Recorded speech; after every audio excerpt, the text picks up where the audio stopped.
In this episode, we're diving into how people make decisions to buy from you and your clients and what you can do to influence those decisions.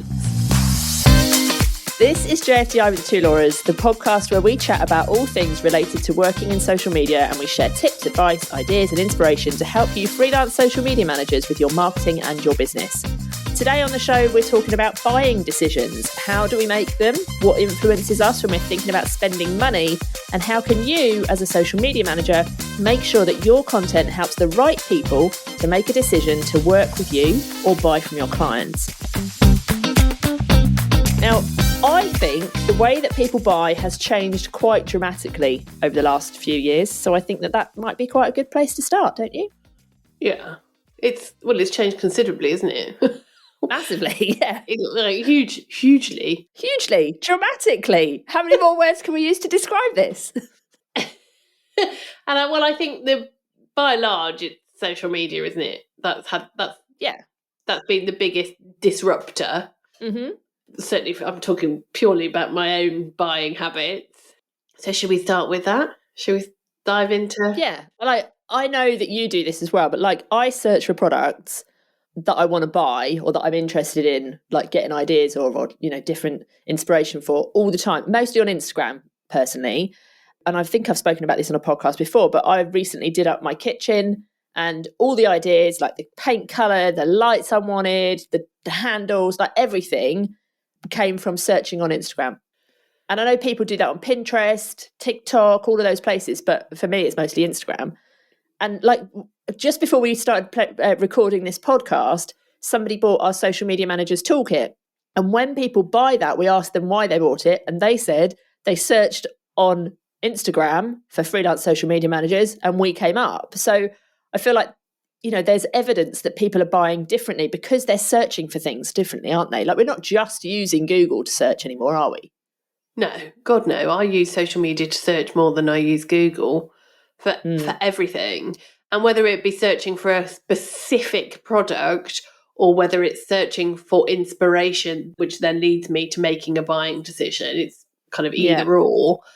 I feel like when we're searching, in the past, we would search for things and we might see blogs about things, might see videos about things, and they would all be quite, it would be subtle. Whereas now we see sales content in front of us every single time we open our phone. We don't just see adverts on TV. Literally everything is basically an advert, isn't it? We're seeing sales content from all the brands we follow all day, every day. So it's not such a shock to the system to be sold to. Yeah, if you think about it, you'd only ever have seen, if you're thinking, say, food, you'd only ever see food really on a TV advert or when you were in the supermarket or I guess if you saw somebody else eating it in their packed lunch at school or what have you. Yeah. That was it really. Whereas now brands are everywhere. You're seeing them constantly. It's like that subliminal messaging is constant. Yeah. And that kind of helps us make decisions in a totally different way than we ever used to, because we're probably not even realising we're making those decisions. Yeah. To fancy that thing to eat and all of that stuff. And you then kind of add a new layer to that, or not new, another layer to that, in that you have influencers recommending all these brands or products, services, whatever it may be. And influencers have always been around, so back to your packed lunch at school, an influencer to a child could be the cool kid who's eating or drinking the Sunny D when you're at school, and therefore you're influenced to buy it. So I'm not just talking about, influence has always been around. That's like my whole kitchen thing. In the past, I would have had to go to my friends' houses to have kitchen inspiration or a kitchen showroom. Whereas now you can just open your phone, search for kitchens, and you are getting inspiration, but you're being influenced, aren't you, by those big accounts because of what they're doing and because of, different products they're using maybe. So you're being influenced by people by going into their houses, by them showing you things they've brought, by them, sharing them on social media as well, but also people you've never met, and we trust them. Yeah, and it's weird, isn't it? It's so weird. Yeah. There's this sun cream that's doing the rounds on TikTok. I can't remember the brand now because I should try and get a kickback because obviously I'm an influencer. And it's everywhere. Like every other TikTok I see is people pushing this new face sun cream thing. And it just makes you think, oh my God, like I've got to buy this. And then when I stop myself, because I am a sucker for this kind of influence, I'm just like, who even is this 12-year-old telling me that I need to have this sun cream? And my face is never going to look like hers because she's 12. You know, I sometimes do have to give myself a bit of a slap because it's literally everywhere. Like, clearly it's not in that impactful because I can't remember the name of it, but it's everywhere. But that is interesting, isn't it? Because if one of your friends had bought that product and one of your friends told you about that sun cream, you would immediately trust their opinion about it far more over like a random person on social media. But I don't know, you know, because, and I think that this is really interesting because I think, so if my friends, you know, say like a WhatsApp group said, oh, I've just bought this new sun cream, it's great. I'd go, oh, okay, great. You know, I'd maybe retain that information somewhere in my brain. And then maybe when I was next in Boots, if I saw it, I'd go, oh, that's the one blah, blah uses. Oh, I might buy it. Like there's much, yes, it obviously works and obviously has an influence. And if it's a product that I'm interested in buying, then it will have an influence on me. But when it comes to social media and this influencer campaigns where it's like everywhere you look, you see this sun cream, there's something that makes me just like something comes over me and I just have to buy it there and then. Yeah, FOMO. Yeah, their influence seems to be so much stronger. And obviously that's just talking about sun cream. You know, if you're talking about higher investment, then I would 100%, say you wanted your drive tarmacked, I would totally look for my local friends' recommendations rather than what I'm seeing on TikTok. Yeah. So it obviously is all relevant, or relative, should I say, but it's just so interesting. So not only have you got the brands pushing their content everywhere, you've also then got the influencers pushing the brands everywhere. Yeah. And if you then throw in retargeting ads, and you've seen that influencer, you've gone onto the website and then you get them retargeted with ads constantly reminding you about this thing, like that plays a massive part on your buying decision as well, doesn't it? Because you feel like everyone's got it. So there must be something that you're missing out on because you're seeing it everywhere. It's like it's on TikTok, you're opening Facebook, you're showing an ad. You know, it's hard to get away from. Yeah. No wonder we're exhausted. Totally. And no wonder I'm skinned. Yeah. Yeah, so I think, those retargeting ads are a killer. They're so effective. Totally.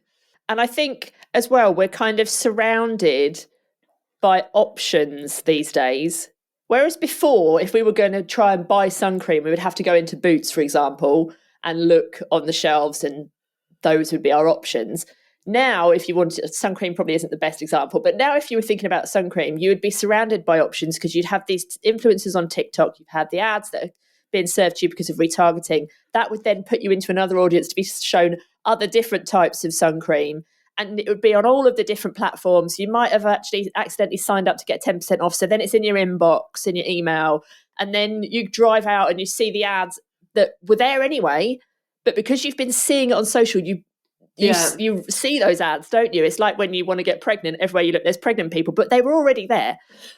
But those things kind of make you look at these things, don't they? It's really weird. Yeah, it's quite relentless actually when you think of it like that. And the difference I guess we have nowadays is 20 years ago you'd be watching Coronation Street, the ads would come on and that would be the point that you would get up and you would go and have a cup of tea. Or if you were like my granddad would always mute the adverts because my nan was so easily influenced that anything that was on the adverts, he would always say that she'd go and buy and then he'd be skint. So if she had social media, they literally would be skint. But yeah, people used to just mute the ads. Can't you? Like on social media, you can mute the trolls, but you can't mute the ads. Yeah, well, exactly. And, yes, there are ways that you can take ads out of your, it's like Spotify, you can pay for not having the ads, and Netflix. And, there are ways that you can kind of avoid ads on some platforms. But when it comes to social media in particular, you can't mute the ads. You can't get rid of them. So they're everywhere. And for us as marketers. But that's a good thing. That's a good thing for us. 100%. Yeah, it is a good thing. So bearing in mind all the things we've kind of just talked about, how do you think that actually makes an impact in terms of like what social media managers should do, how people are using those platforms? Because obviously that's kind of, people are using platforms to search for things. That's going to obviously have a big impact on their buying decision. So in terms of a social media manager, what should they be doing, changing, etc., in terms of their content to make sure that they are kind of tapping into that? Well, yeah, so they just need to optimize all of their content for search, don't they? They need to really clear on their keywords, which, will have to be tested and refined. And I always, with my clients, the first thing I did was went and I looked at the keywords people were using on Google. And I kind of said to them, can you run me a report? Let me know how people are finding you. And that kind of gave me a bit of a steer then on some keywords, terms that I wanted to be using in social content. So I would start there in terms of creating your content to come up in search, but also to make sure it stands out.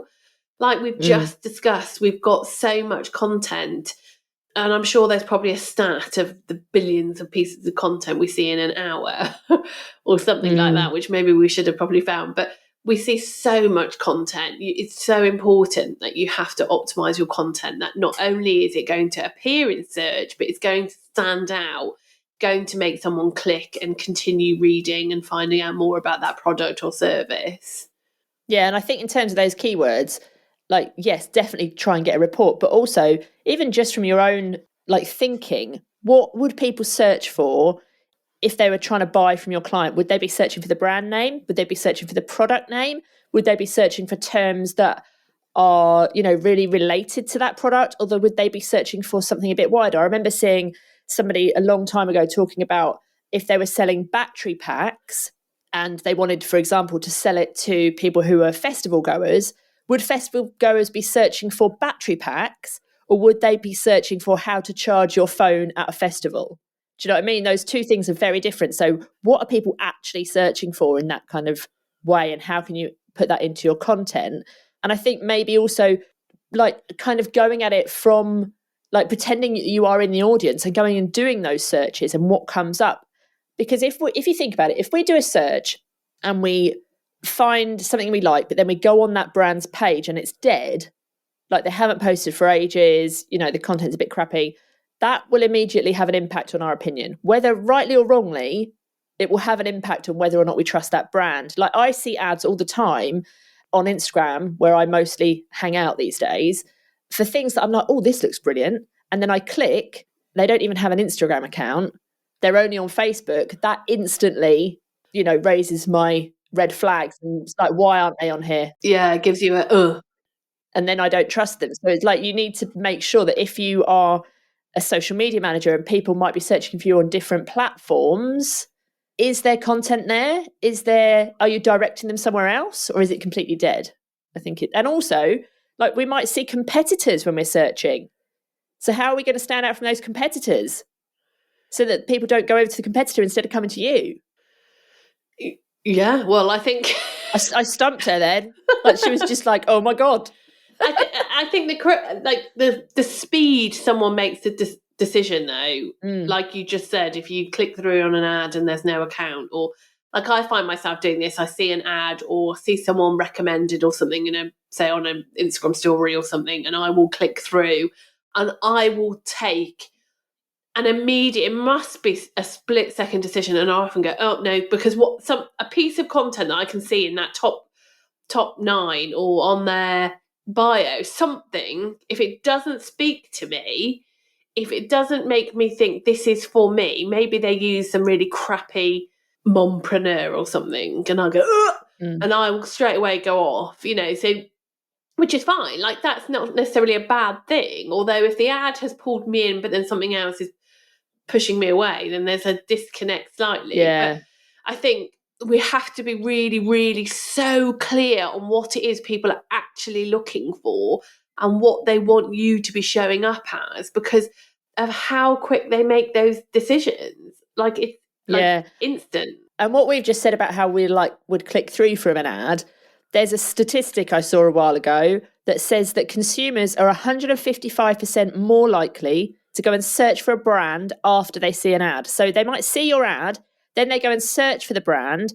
But if they then search and you then come up against your competitor, how does your content stand out from them? Because yes, they've seen your ad, but then what happens next in that kind of, funnel almost for when they're searching? What's the differentiator between you and your ad and their search results and the competitor?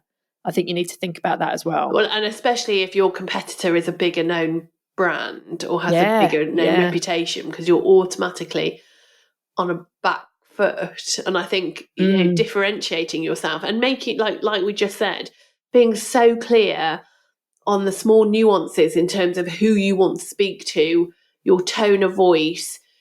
You want it to attract the right people, and you also want it to repel the wrong people. It's like the whole, and I only use it as an example, but that whole mompreneur thing. I don't like that term.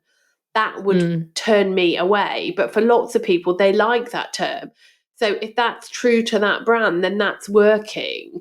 But actually, if they've not really given those kind of things a thought, and maybe they have just put mompreneur because their competitor says mompreneur, actually they don't really believe it themselves, but it's because their competitor is doing it.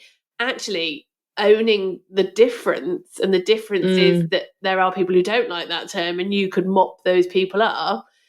So you've just got to be very true to yourself and look at how are you different to other people? What is it that brand kind of brand values, I guess, that is different to the competitors? Because that could be the reason why someone hangs around on your content or goes to your website or buys from you over and above your other competitors. So you've got to be confident to own those differences, don't you?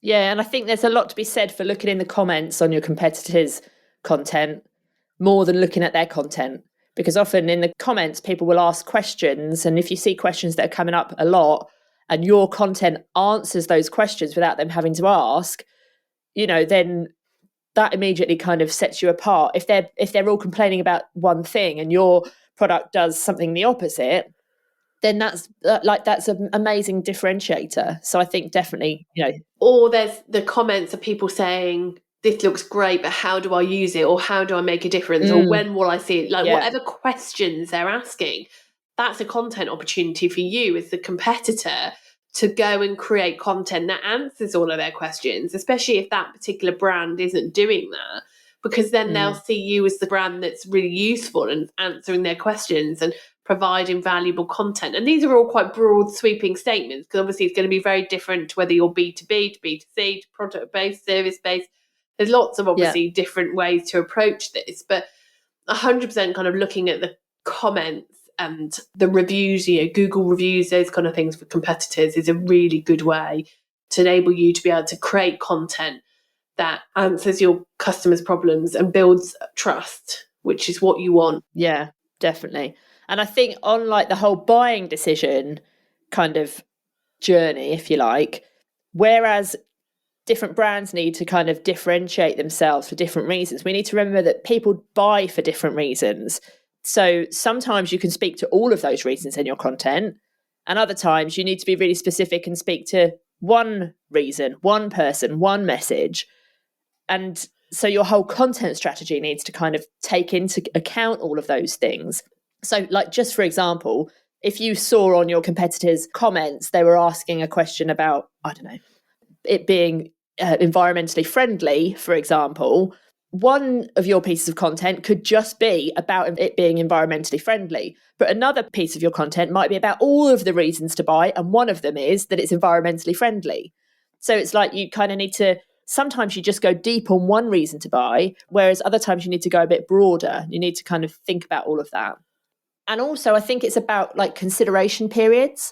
For example, with your client, it takes a lot for somebody to decide to buy one of the things that one of your clients sell, because it's so blooming expensive. Yeah. And there's consideration periods based on price, based on how time consuming something might be to do, or awkward to buy, or, you know, whether they need to have conversations with their families to make decisions. There's so many things that come into play when it comes to buying decisions and consideration periods, and you need to think about all of those as well in your content, don't you?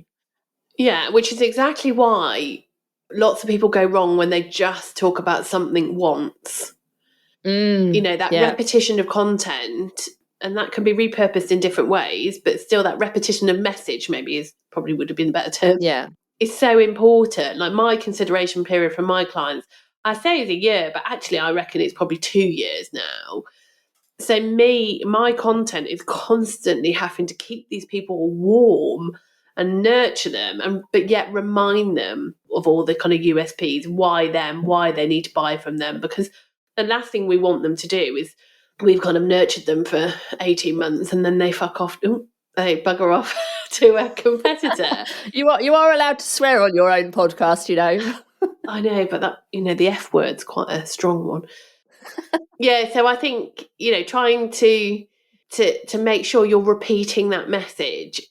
And although you might feel like you're repeating yourselves, to your audience, they possibly haven't seen it the first time, or they saw the content the first time, but they took something else from it. You know, it was, they didn't particularly take that one point about them being, you know, I don't know, I can't think of an example, but and then when you say it again, you say it slightly differently, and that time it kind of sinks in.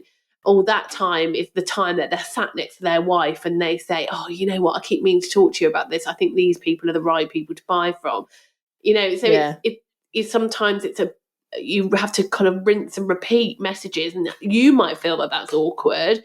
And even your clients might go, why do you keep talking about this? You've talked about it once, because they don't understand that. And it's down to you when you're thinking of your content strategy, like, what do we need to keep talking about here? What are our main messages that we need to keep getting out there to help people when they have these especially longer consideration periods? But to be honest, the length of it doesn't really matter. But how can you keep saying this same message multiple times? And then you need to weave that into your content. Yeah, and I think quite often as social media managers, we kind of focus on that whole building trust, showing our reputation, showing that we're experts, showing quality, all of that kind of stuff in our content. But we don't necessarily always remember to put in our content things that will help people to actually make a decision. Because, you know, people can think and think and think and think and think, but that's not going to pay the bills. People like making a decision to either buy or not buy is where we like the end result of where we want to get to. And if we're not using content to help people to make that decision, and we're just constantly nurturing them, just constantly telling them that, yeah, we're the best, blah, blah, blah, but we're not saying, this is how you buy, this is why you should buy now, then they're just going to keep sitting on the fence and just thinking about it. Yeah, sometimes people just need to be told what to do, don't they? Yeah, totally. You know, sometimes people are looking for someone to say, it's okay to buy this now. And also, I think another thing is if people don't, and again, this does depend. Obviously, if it's just buying a jumper, it's slightly easier to understand. But some people, they don't know the process. Like what happens? Like like with my clients, we have to kind of say to them, this is the process of you being interested in this product. And then you kind of sailing away in the sunset 12, 18 months later. And it's really, and because people just don't know. They don't know what that process is.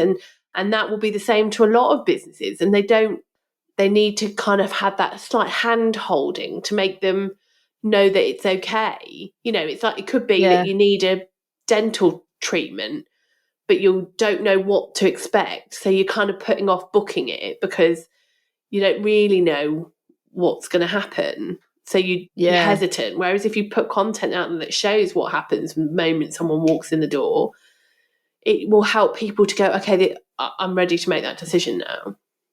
Yeah, that's why you'll see so many kind of online marketers in their like video sales letters, for example, saying, click the button below. When you click that button below, you need to put in your payment details and you'll be asked this information, you'll be asked this information, because it's taking away that like what's hidden behind the door, isn't it? Yeah. It's like when you're filling in a survey and it doesn't tell you how many questions there are or how long it's going to take you. You do a couple and you're like, I don't know how much longer this is going to take me. So you leave. because there's just too much uncertainty. And if you take away that uncertainty, people are much more likely to make a decision to actually continue to buy.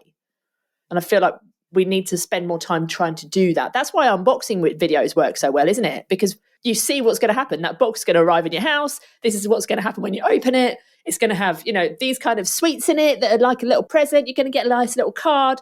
And it's that whole experience of watching someone do that makes you feel like you've already done it. Yeah. So it builds that trust at the same time, and you feel much more confident to take that next step. Yeah, you just basically need to take away any kind of hesitation, because that's what's going to stop someone from actually completing that purchase.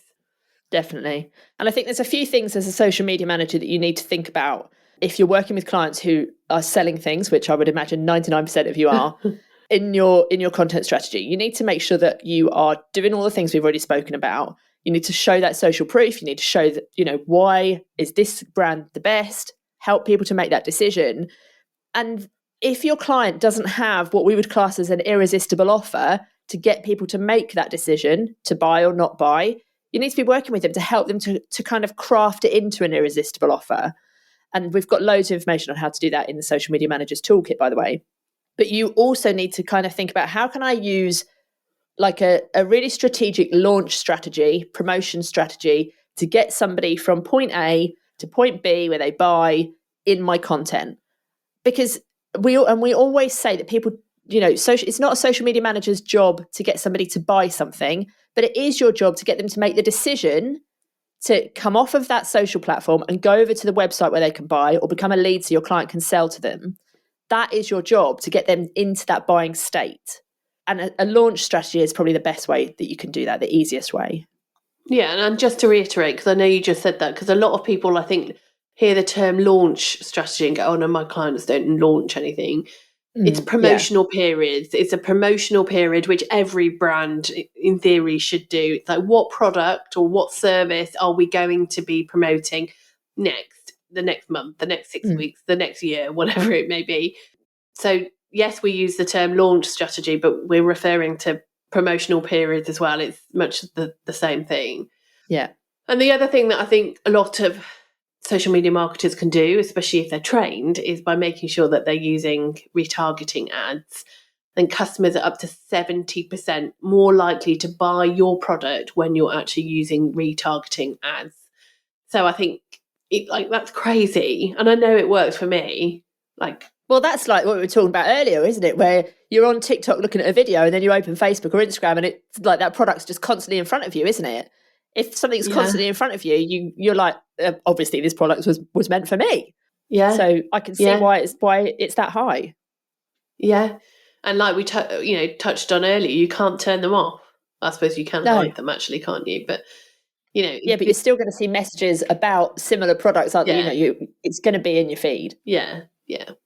Okay, that's it. I hope it was useful. I hope it's given you some food for thought in terms of what you can incorporate into your social media strategies to enable people to make those correct buying decisions and to buy from you and all your clients. So if you are listening to this thinking, oh, hang on a minute, I'm not really sure that I know how to do this for my clients, don't worry, we've got your back. We cover all of this in the Social Media Manager's Toolkit. We help you to craft an irresistible offer for them and for yourself. We help you with launch strategies, or as Laura's just explained, promotional strategies, in terms of all of the content that you would need to kind of get somebody to that buying decision, including bringing them into your account in the first place and actually getting, visibility on the brand. And we teach you how to create retargeting ads and normal ads in our Ads Manager Academy program. So every single thing that we've spoken about in this episode is covered in the Social Media Manager's Toolkit, and we're there to kind of help you to get this done. We'll pop the link for that in the show notes, or you can just go to thetwolauras.com/toolkit, and we will be back same time, same place next week. We'll see you then. Au revoir. Auf Wiedersehen.